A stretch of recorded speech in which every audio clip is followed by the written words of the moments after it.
Bismillahirrahmanirrahim. Assalamualaikum warahmatullahi wabarakatuh.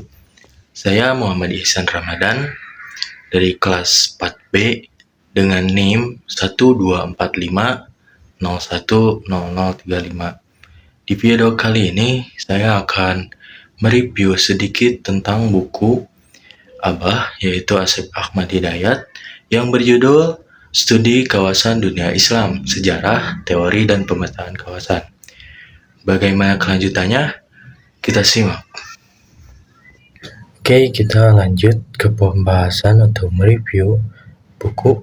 Nah, saya di sini mengambil subbab kawasan Islam di Asia Selatan. Asia Selatan adalah sebuah wilayah geopolitik di bagian selatan benua Asia, khususnya anak benua India. Wilayah Asia Selatan berbatasan langsung dengan Asia Tenggara, Asia Barat, Asia Tengah, dan Asia Timur, terutama Tiongkok.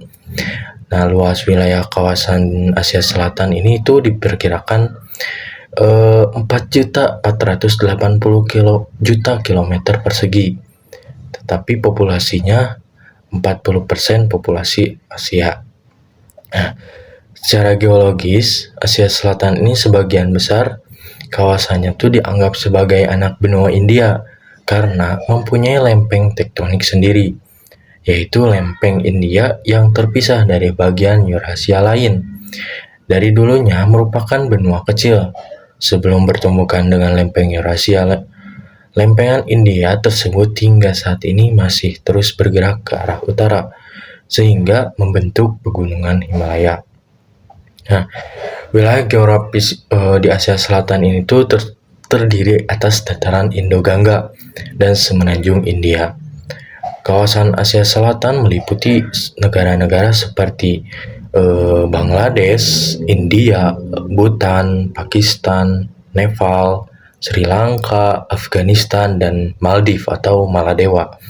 Nah, terkadang kawasan ini pun disebut juga dengan sebutan anak benua India, yang meliputi penyebutan ini tuh bagi India, Pakistan, dan Bangladesh atau disingkat dengan IPB. Nah, oke, kita lanjut.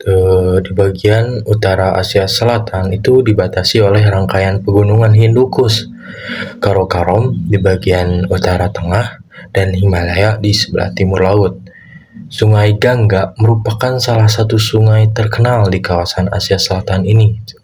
Nah, sungai tersebut ini tuh mengalir di sepanjang wilayah utara dari timur anak benua India, tepat di bawah pegunungan Himalaya. Nah, tanah di kedua sisi sungai Gangga ini tuh dikenal dengan sebutan dataran Gangga gitu, yaitu salah satu daratan yang sangat subur. Wilayah subur ini tuh telah lama menjadi rumah bagi kota-kota penting, situs seni, aktivitas budaya. Dataran Gangga ini tuh meliputi Bangladesh, sebagian Nepal dan Bhutan, sebagian negara bagian Bihar, Jharkhand, Odisha, Pradesh, dan Benggala Barat di India. Jadi begitu panjang gitu sungai Gangga yang mengalir di Asia Selatan.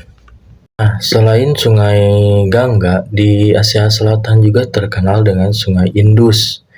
Nah, sungai Indus bersama sungai Gangga ini tuh landscape sekitarnya membentuk wilayah daratan Indo-Gangga yang melintasi bagian utara anak benua India, mencukupi wilayah timur laut dan barat laut.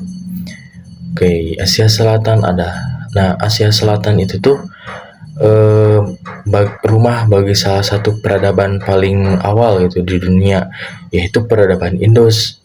Nah, kawasan ini tuh merupakan salah satu wilayah terpadat di dunia. Terlepas dari sejarah fragmentasi etnis, bahasa, dan politik, penduduk di kawasan tersebut ini tuh tetap bersatu dalam rumah pandangan budaya dan sistem etika yang sama. Nah, khazanah tekstual sastra kuno dalam bahasa Sanskerta dan bahasa daerah merupakan faktor utama pemersatu penduduk di kawasan di Asia Selatan ini. Penduduk Asia Selatan ini tuh mempunyai ciri-ciri istimewa yang membedakan mereka dari kawasan Asia lainnya. Nah, bangsa dan kebudayaan yang dominan di kawasan ini tuh adalah Indo-Eropa dan Drapida. Para penduduknya juga mempunyai kedekatan yang lebih dengan Eropa dibandingkan dengan wilayah Asia lainnya.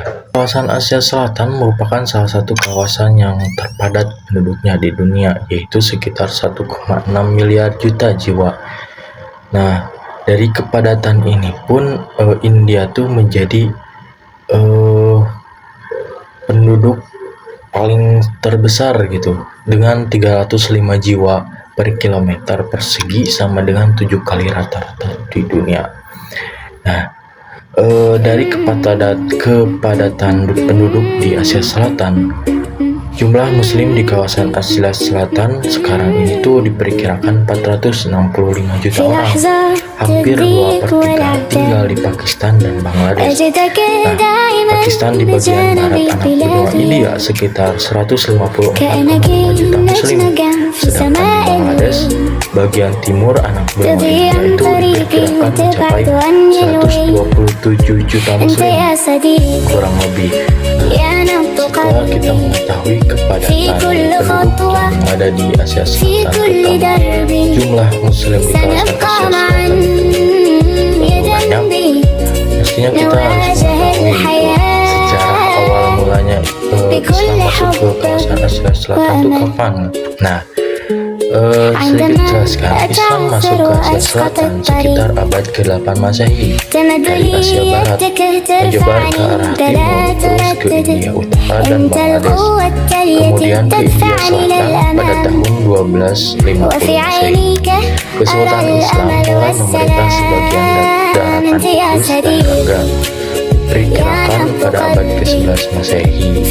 Nah, dari penyebaran Islam yang sangat luas di kawasan Asia Selatan ini, ada kontribusi besar gitu dari kesultanan-kesultanan di kawasan Asia Selatan dalam periode selanjutnya. Sultan dari kerajaan Mughal salah satunya itu mendirikan kerajaan besar yang membentang dari sebagian wilayah besar Afghanistan, Pakistan, India, dan Bangladesh pada abad ke-16. Mungkin dari pemaparan materi atau mereview materi tentang subkawasan Asia Selatan terutamanya, mungkin dicukupkan dari saya. Mohon maaf apabila ada kekurangan dan kesalahan dalam pengucapan kata. Wabillahi taufiq wal hidayah. Wassalamualaikum warahmatullahi wabarakatuh.